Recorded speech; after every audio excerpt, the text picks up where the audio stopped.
Well, now I'm going to formally introduce Caroline Pugh-Roberts. I know she already introduced herself already, but I'm going to formally introduce her. She's our speaker for the day. It is my pleasure to introduce our speaker. She is a leader and survivor of human trafficking, working tirelessly to help victims and survivors globally. She is a registered expert who is called upon at trials in this capacity. She speaks internationally and has received the Queen's Diamond Jubilee Medal for her work in this area, as well as the Hope Award and the John Robinson Award. Please welcome our speaker, Caroline Pugh-Roberts. Oh, you said it right. I love it. Thank you. I've got one of those names. I practiced it. Hi, everybody. I love that you're interested in this and that you care. And I think that it's likely I'm speaking to the choir again here. But as said earlier, I am a survivor of 8 years of trafficking here in Canada, actually in Ontario. And it's why I do this work. And I just want to qualify that with, when it was happening, I used to think, why me, why me? I got out and I went and got my education. So I learned what and how it happened to me, and through great self-introspection, why. It's so that I could do this work. I'm going to die on this hill. It is why I was born, and I know this now. But when we want to talk about stopping trafficking, I know this sounds idealistic, and it's actually quite simple. We have to end the demand for the victims. We have to end the demand. It's basic economics. If there's no demand, there's no need for supply. Now, this can be put across the board to labor trafficking, child brides, sex trafficking, all of it. And I know that I'm being very idealistic because there are a lot of countries that it doesn't suit their agenda to end the demand. But I can talk about realistic and practical things we can do. In Canada, we have what's called our version of the Nordic model. I don't know if you're aware of what that is. It was enacted and created in the Netherlands. And what it does is it decriminalizes the selling of sex, but criminalizes the purchasing. And the premise behind it is so that by criminalizing them, we end the demand. By not criminalizing her, we enable her to exit without a criminal record. With a criminal record, you can't even be a volunteer. How is she supposed to exit and go forward and become a constructive, productive member of society if she can't even get employed? And we've found that with criminal records, they have no other choice but to go back. So that's the premise there. And I've actually co-facilitated the Sex Buyers Accountability Program, also known as the John School, for roughly 15 years now. And it is a court-mandated diversion program, first offense for men who are caught communicating for the purpose, which means trying to pick up a prostituted person. And I think language here is very important, because if we label someone as a prostitute, that becomes who they are. The word prostituted is a verb. It's something they have done, are doing, or will have to do. It doesn't label them in that at that point. And they have to spend a day with us, and they pay $300 for the privilege of attending. And the Crown comes in and talks to them about the ramifications of a second offense. The health unit comes in and shows them very graphic photos of what a sick genital can look like, because these purchasers are refusing to wear protection and the traffickers are refusing to allow the woman to enforce it. The police come in, and this is one of my favorite parts, because a sting, the John stings, where they arrest the men, can happen months apart. So we can have men that were potentially having been arrested a year prior sitting with men that were arrested 2 days earlier. And the police will come in, and it's very strategic. The men are seated low, the police come in and stand above them and say, for example, why, sir, why are you here today? And to a man, they always look sideways and go, well, I was just trying to pick up a hitchhiker. And the police officer will say, sir, I'm the one that arrested you. Can we try again? Why are you here today? And to a man, at that point, then every single guy after that is telling the truth. So we don't give them an inch. And what I do is I stand up and I have to humanize the victims because they are not human to these perpetrators. And that's what they are, they're perpetrators. And I say things like, would you drop your mother, your aunt, your daughter, or niece off in a dark alley at 3 a.m. and drive away with nary another thought to her? And to a man, they all get offended with me and say no. So I take a pregnant pause and I go, well, why'd you do it to her? I make them think, okay? And I have to humanize the woman, which unfortunately is where we're at. Now, without fail, at the end of every session, I have at least one man, often with tears, saying, I'm sorry, I didn't know. At which point I will say, you know, I get that we don't know what we don't know. And I get that when we know better, we do better. But what I don't get is why you didn't know. Women make up roughly 50% of this planet, but we gave birth to 100% of it. Why didn't you know? So I say it kindly, but I'm still not giving them an inch because I want to know why you didn't know. Having said that, we're struggling finding out about recidivism rates because the police try and hold that information. There's confidentiality, okay? But and they don't get a second shot at this program. But it seems to be working, okay? The Johnstings are not as productive because there are less men buying. So it is working. The problem here is, and this is what needs to be done across the board, is Canada is made up of provinces. There are provinces that are not enforcing the law. The laws need to be created and they need to be enforced across the board. Otherwise, what's the point? Now I'm finding that that's hard because often those who enforce laws are purchasers and it doesn't suit their agendas to enforce these laws, but it has to be enforced and we have to make even police officers accountable. So some form of database, putting this all this information in about enforcement needs to be created. I want to talk about pornography too, because with COVID, I've seen the face of trafficking change because so many kids were at home and so the traffickers were reaching out through social media. Trafficking through Facebook went up 500%. I'm working with people who were trafficked through many women and men. I have men on my work caseload who are trafficked through Facebook, and they're reaching out. If I'm telling you stuff that you already know, please let me know, okay? Because I don't want to waste your time here.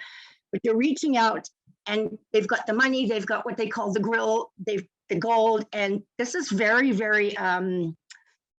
attractive to a 16-year-old who has had no worldly experience. And he's saying to these kids, you know, your parents don't get you, but I do. I think you're beautiful. I know you can do anything in the world. Come hang with me. And a lot of people are saying, why does she stay with the trafficker when what he's doing is so bad? But unfortunately, often what the trafficker is doing to her is not as bad as what daddy was doing. So these guys are very appealing. And they're not using the word, they're calling themselves managers, and they're telling these kids to come join the family, because family is what a lot of these kids are looking for. And I saw a film of a trafficker, and he was in jail, and he was looking at the table, and the interviewer said to him, how do you do it? And he looked up, and he made eye contact with the camera, and he said, I sell them the dream. So how do we prevent this from happening? One of the ways is I go into schools and I talk to these kids. I don't scare them, but I talk about what healthy relationships are supposed to look like. Because if it's not being role modeled at home, how do they know? And one of the big things I say to the girls is, if someone is asking you to do something that they themselves would not do, run. Because there's a big red flag for you. I also talk to the boys, and I talk to them about what healthy relationships are supposed to look like. Because if we can nip this in the bud, they're not vulnerable to the traffickers. It's really hard when I see and work with people who have been trafficked intergenerationally, because daddy was the trafficker, mama was trafficked, auntie was trafficked. It's their norm. So how do you get someone out who knows nothing else, is unaware of it, that there is else? To that end, what I do is I run a program called Cornerstone Dignity. And it's based on 3 pillars. And the first pillar is to build transformational relationships, which means they have relationships with people who want nothing from them, only for.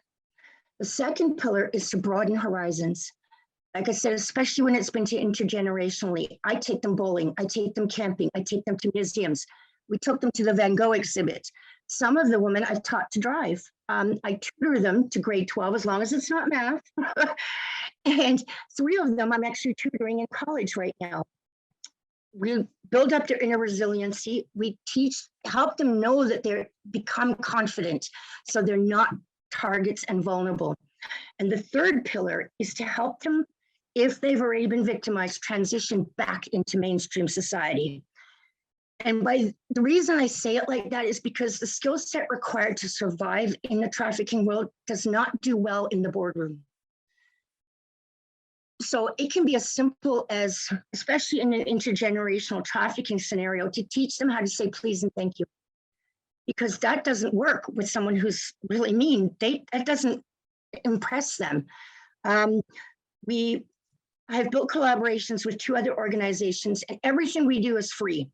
So Goodwill will train them, because it's a secondhand clothing store, Goodwill. I don't know if it's where you are. And it will give them work experience on the retail floor, because a lot of these people have no, what they call square experience to put on a resume.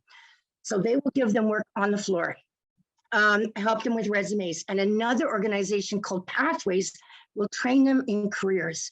And there's several careers that they can choose from, going from business admin to custodial services.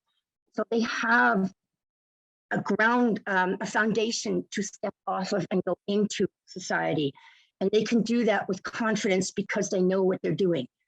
And this, if we can't do that, they're going to go back. And I see it over and over and over. Globally, we need to look at sustainable goals.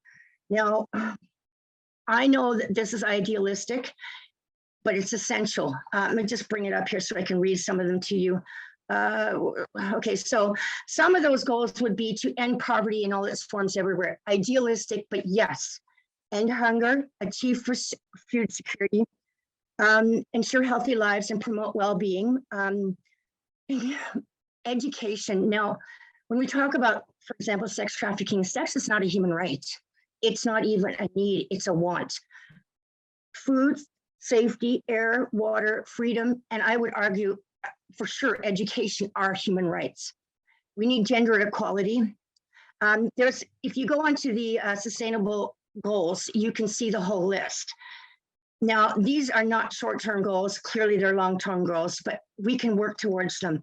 But it's going to require governments working with us and collaborating to ensure this. And I know there are countries that do not have the infrastructures in order to do this, but we can make a start.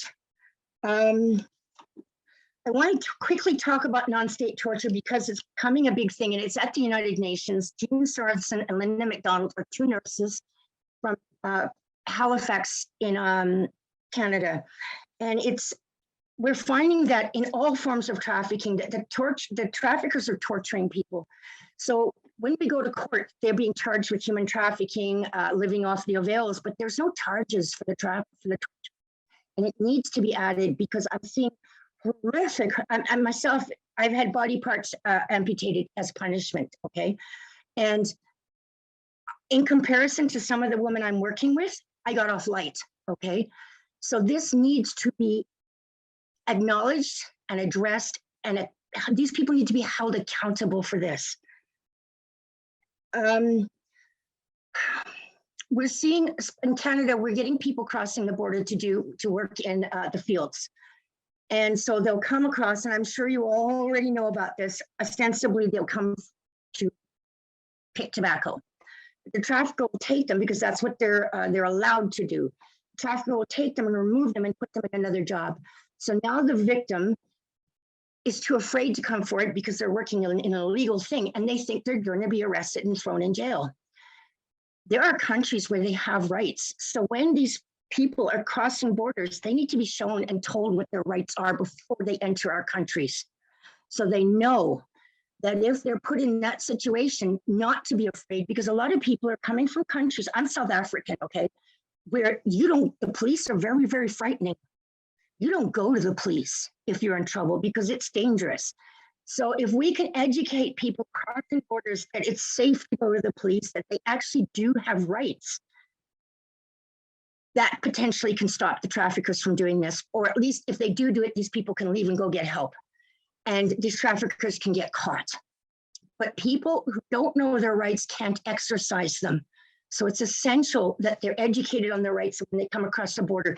And even if it's something as simple as a poster on the wall in all the different languages, when they cross borders, they should not be allowed to cross unless the border guards see them with their passport in their own hand. For a start, I mean, there's a red flag. If somebody's controlling their passport at the border, there's a red flag.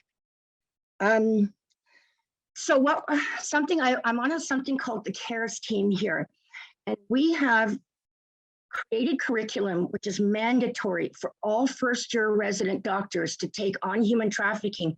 And if they don't take it, they can't be doctors, because I think it's something like 90% of all victims have had an interaction in the emergency room, and often due to non-state torture, or it could be lack of food.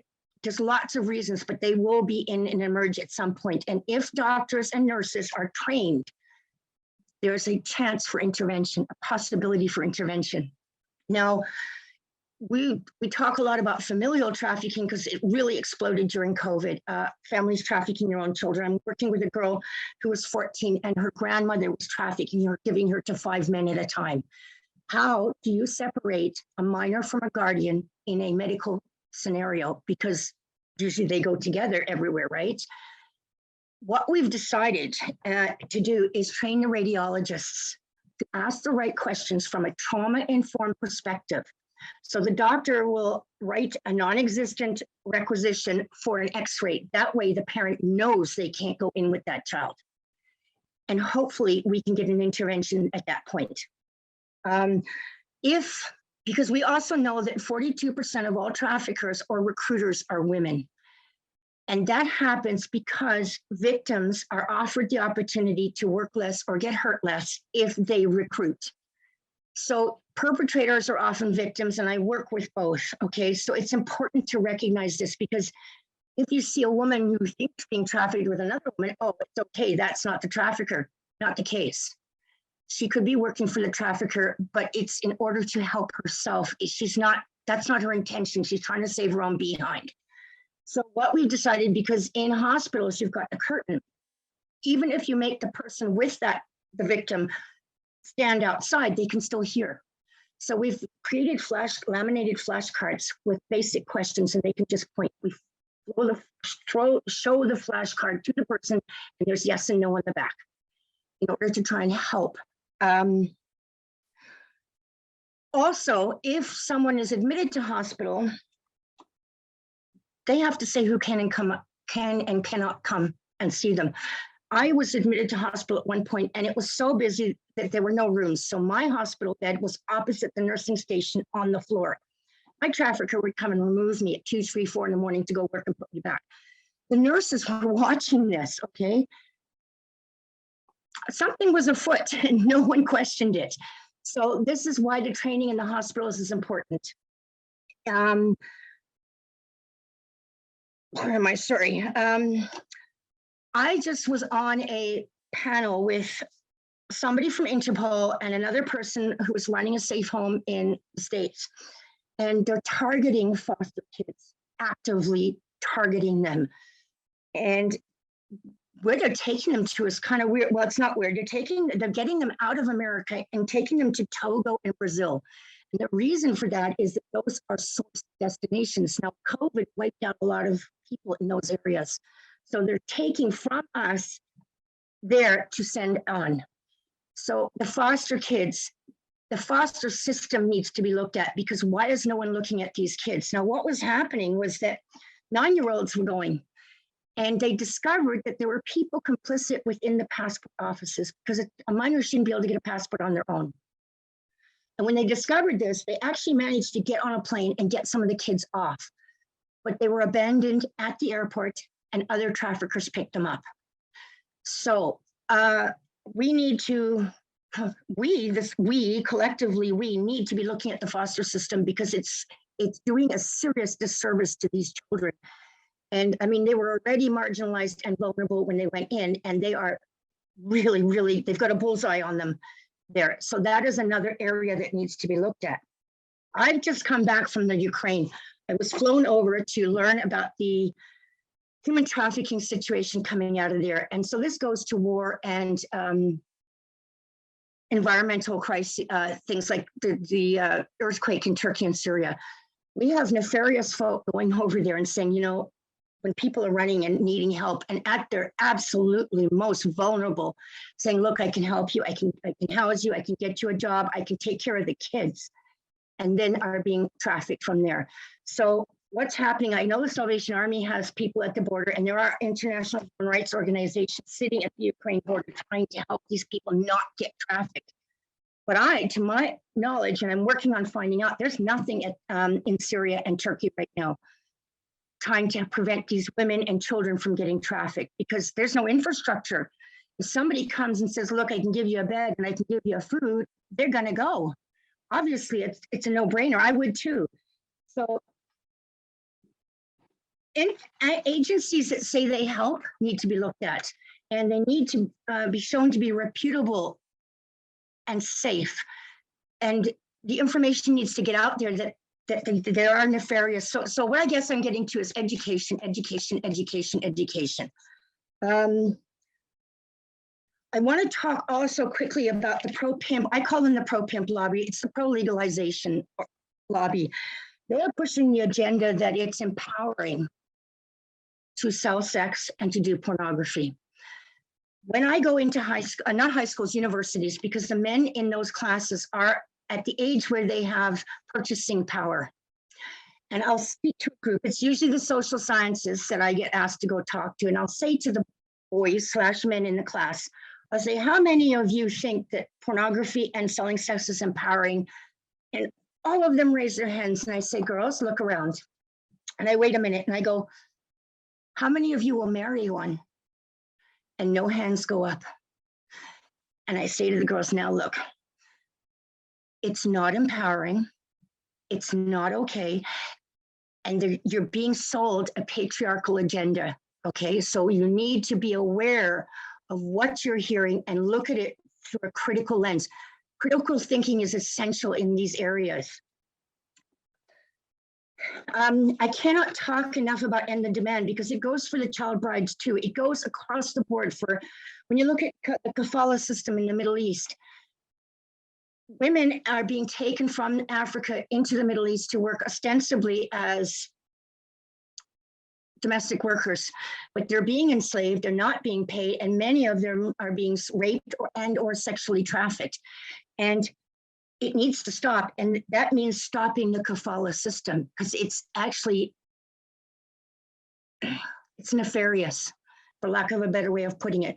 So there are lots of things we can do, but education is huge, huge, huge. And to stop trafficking, it's not going to happen overnight, but we need to get to the youth, and we need to educate them, and they need to know what healthy relationships look like.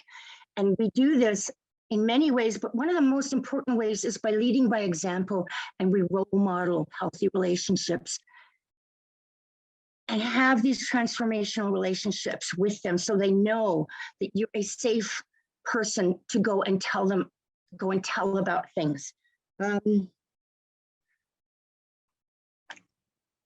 At this point, does anybody have any questions? Because I can go on. Okay, I've got a lot that I can talk about. This is what usually happens. Yes, Todd, hi. Yeah, Could you speak a bit about, uh, you talked about um, lowering demand. Can you Yeah, talk about that in the context of forced labor? It sounds like when we were talking about sex trafficking, yep, that you talked a lot about reducing demand in that area, but then when we were talking about, for example, the field workers who are crossing the yeah, borders, that sounded more like supply control. So I yeah. wonder if So you had thoughts on demand with regard to the forced labor. I think that a minimum wage has to be introduced across the board. And for example, the farmers need to be held accountable. There needs to be somebody monitoring this, and there isn't. Um, I know that the people coming over need the work. So it's not like I'm trying to take that away from them, okay? But I do want to ensure that if they come over, they're paid the equivalent of what someone in that home country would be paid, that there are benefits, that there is, and that they're aware of their rights when they enter the country, because that will end demand to a degree. If the demand knows that those people coming are aware of their rights, they're less likely to do harm because they know they can be held accountable because the people they're working with know what their rights are. I think knowing what your rights are is huge, huge, huge in that area. Does that answer your question?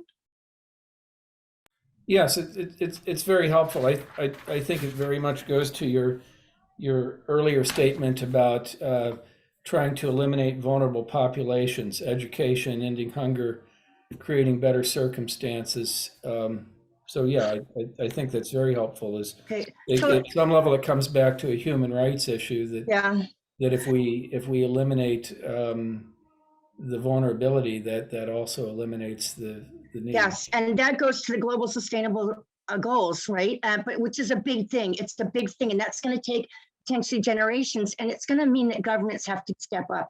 But, hey, sorry, Amy, sorry, Rosalie, Amy? Leslie. Okay. Leslie's hands up. Okay, Um, I just wanted to talk a little bit about the demand as Todd was talking about on the supply service chains. There's a lot of work that's been done and it's going on regarding fighting that the demand in that area. And part of the issues concerning that is, as you mentioned before, independent evaluation of whether or not the policies and the laws are being followed. So for example, in the United States, we do have laws against slave labor, Yep. forced labor in agriculture, as well as every other industry.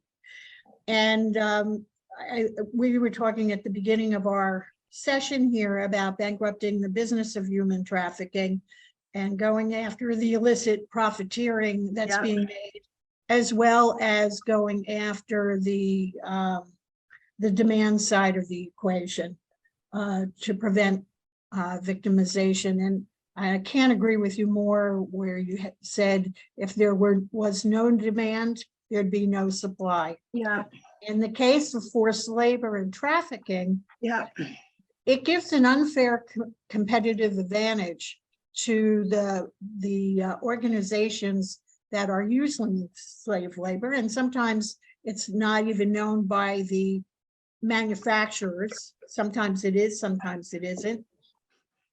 And what we need to be able to do, I think, is to a couple of things. One, we need to educate the businesses, which we are doing. There's a lot of work being done in that effort. Thomson Reuters and Ernst & Young have recently formed a partnership in order to help businesses implement the Modern Day Slavery Act, which is in the UK, in Australia, and I believe Canada has it as well. So there's a lot of efforts that are going on in this regard. And one of the things that we'll talk about a little bit later is our side event on some of the efforts that are being done around the world to bankrupt the business of human trafficking. and to incorporate measurements of diminishing illicit profiteering and prevalence of victimization.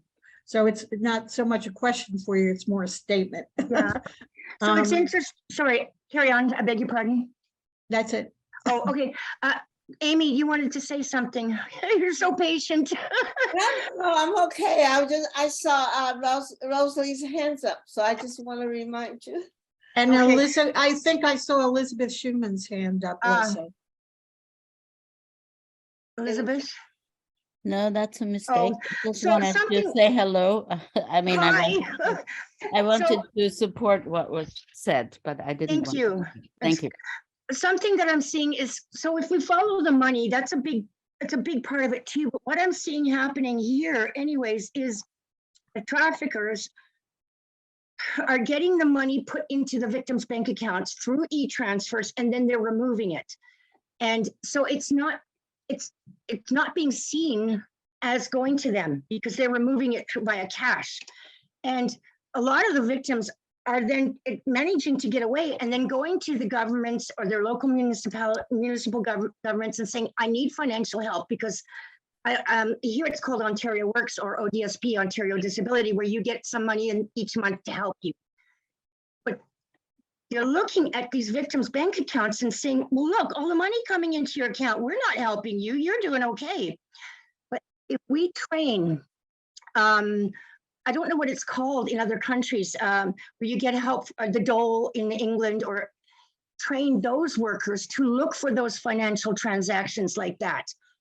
There's red flags, okay? Because often victims do not self-identify as being trafficked. They don't know they're being trafficked because that word is not in their vocabulary. So other people who are trained can pick up and hopefully intervene. There are means and ways to do interventions. And so there's an area, suspicious activity, bank account activities on one person's bank account it's a red flag. So there's another way to look at it, to helping stop it. It's also another way to help these people get the financial help they need once they exit, because I'll give you an example. One of the women was in that scenario and they refused to help her. So I had to write to them and say, listen, if you don't help her, you are literally forcing her back into prostitution or forcing her to go back to the trafficker, whether it be labor trafficking or not, because how else are they going to get the little food that they do get from the trafficker if they have no money? So these are really good opportunities for intervention to help people get out and enable them to move forward. And that goes across for labor and sex trafficking. Does that make sense? Okay. Labor traffic.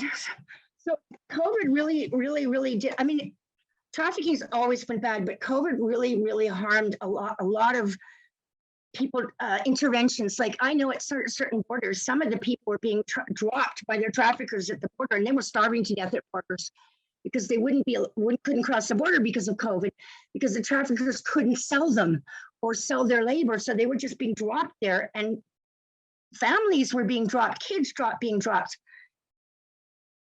So it's important. I think the borders are really important. This is a key area that we can get help to these people with, a key area that can be used to prevent the trafficking.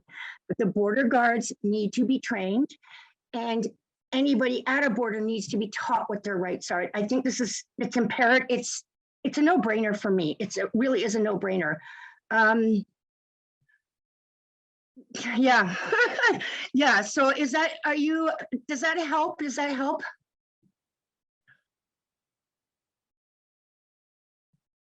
Has anybody got any more questions?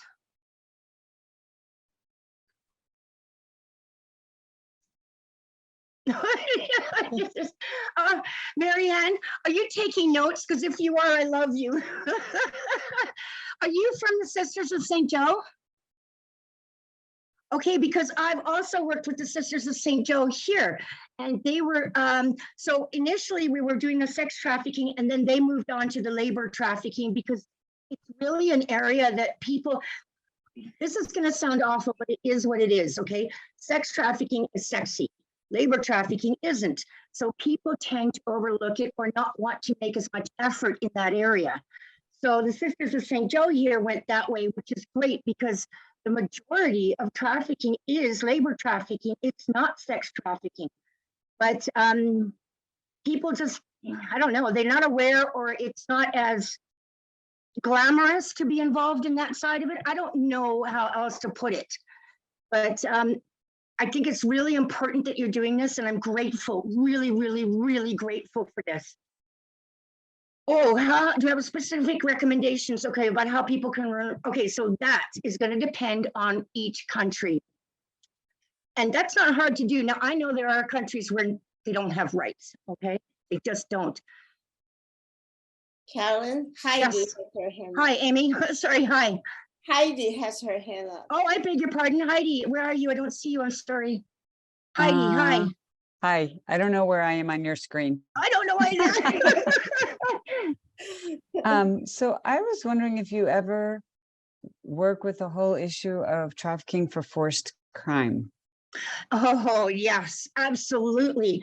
So I'm glad you brought that up because it's what I'm seeing is that it's okay. So there's different kinds of crimes, and the higher level crime, such as gun running or drug running, not just drug selling, but gun running. What I'm seeing here is that it's the men that they're using that for. And so I'll give you an example. I have a male that I'm working with. He's 60. An organized gang has had him since he was 17. And they have forced him to run guns across borders, okay, across the lines, which then really, really ups the ante on the criminality of it. And they've also been sex trafficking him. So he's reached out for help, but he's not going to go to the police because he will be arrested for those other very serious crimes. And I've talked to the HT, human trafficking units, and I've said, please, please, please, you have to offer immunity at the very least, if not witness protection for these people, because they can help you bring down an entire organized crime network.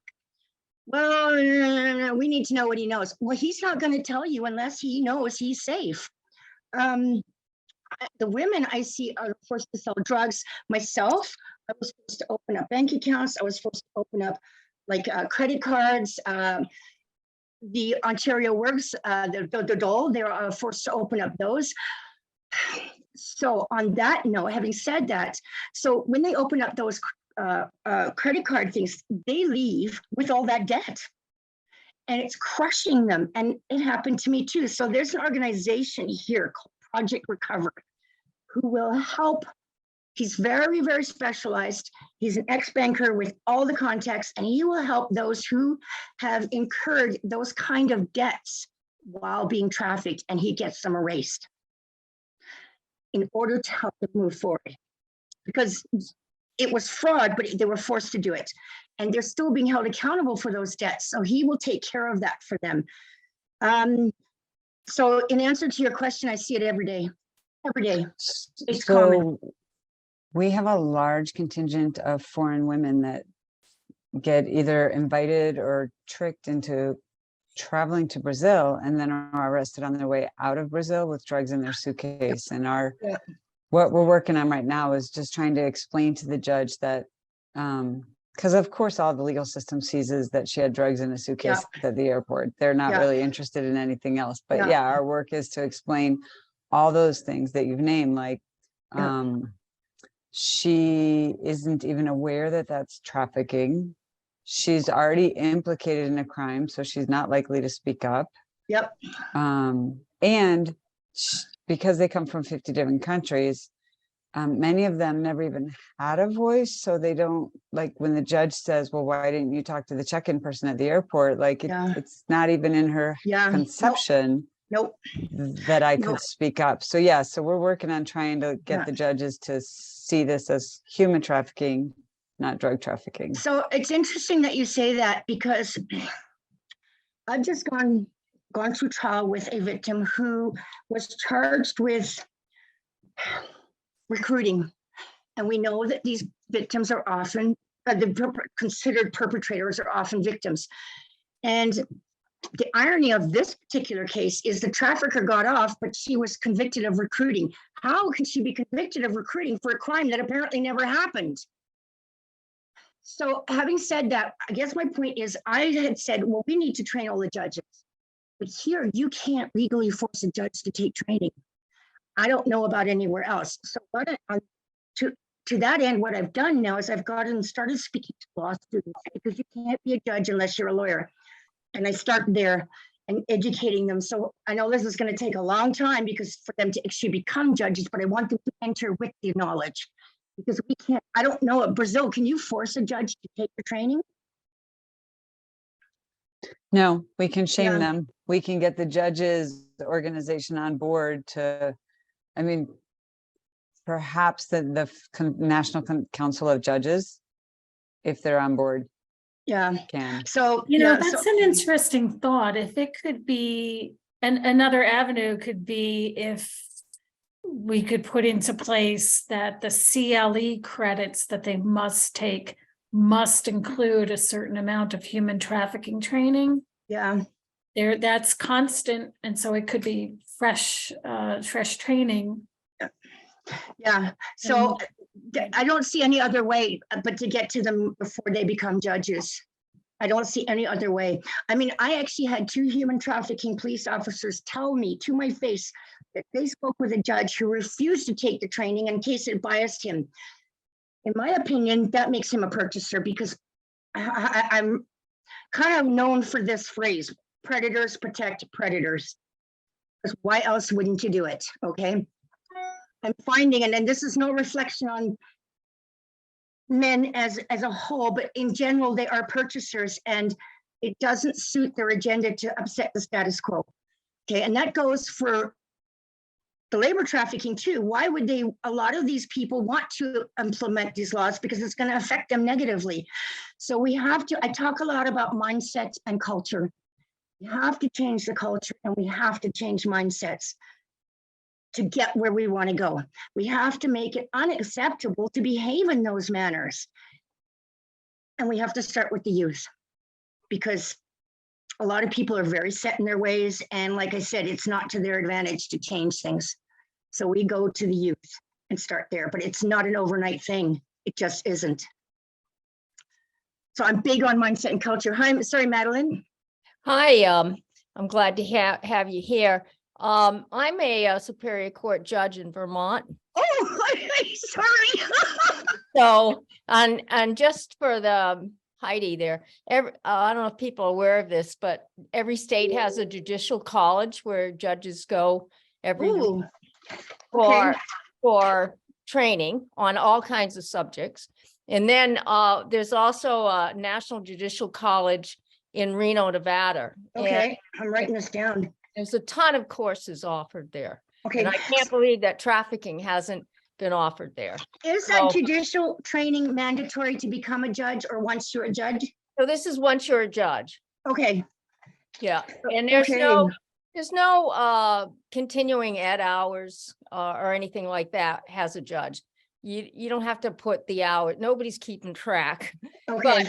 But these particularly the Judicial College in Reno, Nevada is pretty impressive, and they offer over 50 courses in all year round, 50 to 100 all year round, and judges from all jurisdictions can take them. Okay. And I suspect there's something similar out of Canada. I'm so excited. Thank you. I'm so excited. I did not know about this. Yeah. So Thank you. He put together, I don't know, I would contact the Judicial College in the National Judicial College in Reno, Nevada. Yeah. And there's money that each state can send their judges there. I mean, there are a lot of other courses they have to take after being appointed as a judge. There's basic courses on domestic abuse and things like that. But and so there are connections out there. Okay. I hope I didn't offend you when I was talking about that. I'm That's just talking fine. about my experience. Thank you. No, it's fine. Paul. Yeah, hi Caroline. Thank you Hi. for your sharing and presentations. I have two questions actually. One is what is modus operandi of based on your experience of human trafficking? Besides, Oh, yeah. And so second question is what's the effective strategies or ways to address the issue of human trafficking? Is based on your view or experience, this is a emphasize on aspect, legal aspect, economic aspect, or financial matters. What okay, is the so effective ways to address these issues? so the modus operandi is without fail what that trafficker said in that video. He sells them the dream. Okay, people are. I've seen real poverty. I lived in South Africa. I've traveled the world. I know what real poverty is. No running water. No, I know. And if somebody comes to you and says, "Here's a loaf of bread. Just come over here," they're going to come because they have a family. They have children that they care about. It's really easy. Okay, they sell them. There's a dream. They sell them a dream. And it's not hard to do, especially if the dream is being paid for. They're being taken. They don't have to find the money for the airfare. They don't have to find the money for that. The second part of your question was how, I beg your pardon, can you repeat that second part for me, please, Paul? I asked about effective strategies or ways to address the issue of human trafficking. Is Okay, based on the legal aspect, economic, or financial? So, all of the above, all of the above. So for victims, it's education. For perpetrators, it's financial and judicial. They have to, having said that, it's very, very hard legally and judicially to convict human traffickers because traffickers are very scary people. And they know where your family is. They know where you came from. They know where your little brother goes to school. And turning on them can get them killed in many cases. So the police have a real uphill battle being able to get these convictions because the victims are too frightened to come forward. And I get that. I mean, they'll buy the victim a puppy and snap its neck and say, "You see, I can do that to your little brother." Personally, I'm not going to turn on that person if I can get away with it. So it's hard. It's hard. And we often, like I talk to the HT unit here, human trafficking unit, and I say, look, you're going to have to do this job without them. But they can't unless they can get, for example, the one girl, they took her cell phone to check it for messages. There were 29,000 texts from this trafficker. Okay. So in that in itself is a huge thing of time for the law enforcement to go through. So it's very, very difficult to get them legally. Education is the big deal here so that people don't become the victims. Okay, that's it. And ending the demand. Those are the two ways. When I was in the Ukraine, so I was with people from Croatia, law enforcement from all over Europe. And one of the big things they offer victims, first off, is protection. If you can provide protection for that person, then they and their families, okay, as long as it's not familial trafficking, then they have a potential chance at getting these traffickers. But you have to protect them. And if they're in a foreign country where they don't speak the language, don't know their rights, protection is even more important. And you have to have trusted translators. You can't have the trafficker translating. You have to have unbiased, objective, separate translators working with these victims in order for them to feel safe and come forward. It's a big question and it's a hard one. There are ways, but you have to protect them and their families. Does that help answer your question, Paul? And thank you, Caroline. Oh, okay. It's really informative, and I agree that the protection is probably it's one of the most important things. Yeah. So people feel safe, they could do whatever to make things better and not have to worry what's behind them. I really want to thank you for My pleasure. courage and compassion of the work you have done and the work you're doing. But hopefully we could all get together, pool our knowledge and experience together, and implement to some of your suggestions. We'll be able to implement them. I'd like to I have a Facebook page. It's called Human Trafficking Awareness, No Traffic Zone. And it's not a sensationalist thing. I talk about what can be done in different areas and all these conferences that are coming up and trainings that are free if you want to come join. Human Trafficking Awareness, No Traffic Zone. And it's very current. I'm up to date on everything, okay? That's wonderful. And we are putting you on our mailing list so that Please. yes. Thank you. So please Thank keep you. us informed.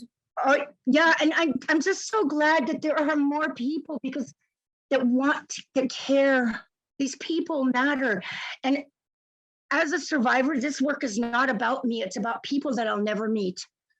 And I don't know that in my lifetime we will put an end to it, but we're laying the groundwork for the generations coming up behind us. Thank you. And every bit helps, I'm sure.